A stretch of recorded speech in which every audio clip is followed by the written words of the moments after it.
Hello दोस्तों, नमस्कार। प्रयाग बोध चैनल में आप सभी का स्वागत है। आज हम इस चैनल के माध्यम से राजा राम मोहन राय के जीवन को समझने की कोशिश करेंगे।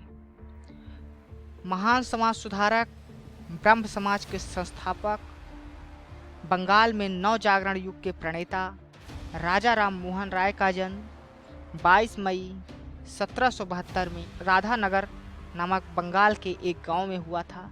उनका जन्म एक ऐसे शुद्ध बंगाली ब्राह्मण परिवार में हुआ था जो पुराने विचारों और रीति रिवाजों को बहुत ज़्यादा मानते थे। इसके उलट राजा राम मोहन राय खुले विचारों वाले व्यक्ति थे। वे बचपन से ही मूर्ति पूजा के विरोधी हो गए और बहुत ही कम उम्र में, लगभग 17 वर्ष की उम्र में, उन्होंने मूर्ति पूजा के विरोध में एक पुस्तक भी लिख डाली, जिसके कारण नवयुवक राजा राम मोहन राय को उनके कट्टर ब्राह्मणवादी परिवार ने घर से बाहर निकाल दिया। राजा राम मोहन राय को बचपन से ही सभी धर्मों के बारे में जानने की रुचि थी और यही वजह थी कि वे बचपन में ही हिंदू, इस्लाम, ईसाई, सूफी धर्म का गहन अध्ययन किया, जिसका उनके मन मस्तिष्क में गहरा प्रभाव पड़ा।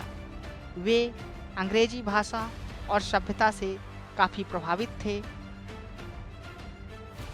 उन्होंने इंग्लैंड की भी यात्रा की। घर से निकाल दिए जाने को उन्होंने अवसर में बदला और कई जगहों की यात्रा भी की। उन्होंने तिब्बत की भी यात्रा की, लेकिन वहाँ पर राम मोहन राय के समाज सुधार की तार्किक बातों को सुनकर वहाँ के लामा उनसे नाराज हो गए। राजा राम मोहन राय को 10 से भी अधिक भाषाओं का ज्ञान था।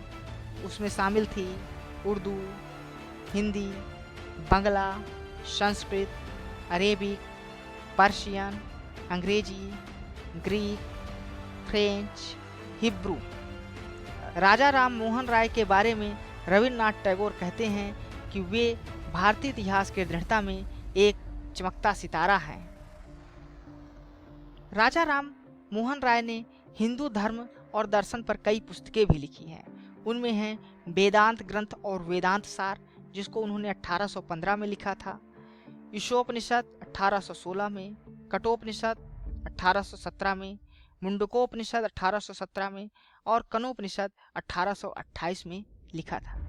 राजा राम मोहन राय ने समाज सुधारक के लिए काफ़ी कार्य भी किए। इनमें सबसे पहला उनका जो प्रमुख कार्य था वो ब्रह्म समाज की स्थापना। राजा राम मोहन राय हिंदू समाज के कुरीतियों के घोर विरोधी थे और यही कारण है कि उन्होंने 1828 में ब्रह्म समाज नामक एक नए समाज की स्थापना की।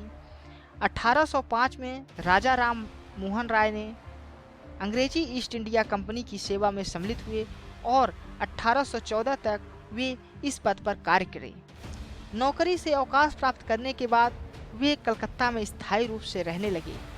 उन्होंने पूर्ण रूप से जनता के सेवा में अपने आप को समर्पित कर दिया।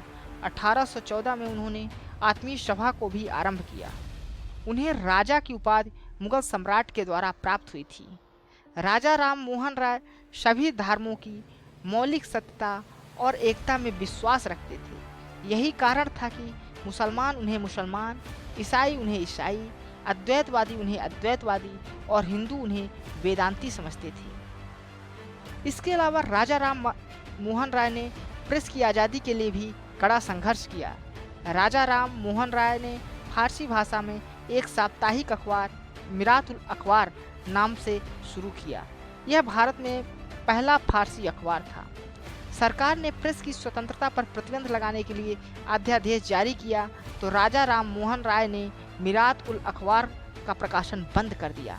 राजा राम मोहन राय समाचार पत्रों की स्वतंत्रता के लिए हमेशा संघर्ष किए और उन्होंने एक बंगाली पत्रिका संवाद कौमुदी की भी आरंभ और शुरुआत की और उसका संपादन भी उन्होंने खुद ही किया। यह पत्रिका भारतीयों द्वारा संपादित सबसे पुरानी पत्रिका थी। राजा राम मोहन राय के कड़े संघर्षों का ही प्रतिफल 1835 में भारत के समाचार पत्रों की आज़ादी के रूप में मिला। राजा राम मोहन राय सती प्रथा के भी घोर विरोधी थे। उन्होंने इसके खिलाफ आंदोलन चलाया और उन्होंने सती प्रथा को भारत में गैर कानूनी घोषित करवा दिया। उन्हीं के प्रयासों के कारण ही लॉर्ड विलियम बेंटिंक 1829 में भारत से सती प्रथा को बंद करवा दिए थे। राजा राम मोहन राय ब्रिटिश संसद के द्वारा भारतीय मामलों पर परामर्श के लिए जाने वाले प्रथम भारतीय थे। उन्होंने हाउस ऑफ कॉमन्स की प्रवर समिति के समक्ष अपना साक्ष्य देते हुए भारतीय प्रशासन की सभी शाखाओं के संबंध में अपना सुझाव दिया। 27 सितंबर 1833 को इंग्लैंड में राजा राम मोहन राय की मृत्यु हो गई। ब्रिटेन की ब्रिस्टल नगर के आर्नोसवेल में कब्रिस्तान में राजा राम मोहन राय की समाधि आज भी वहां पर है। धन्यवाद हमारा वीडियो देखने के लिए। यदि आपको हमारा वीडियो पसंद आया है तो आप हमारे इस वीडियो को लाइक कर दें और हमारे इस चैनल को सब्सक्राइब कर लें। एक बार पुनः बहुत बहुत धन्यवाद। Thank you.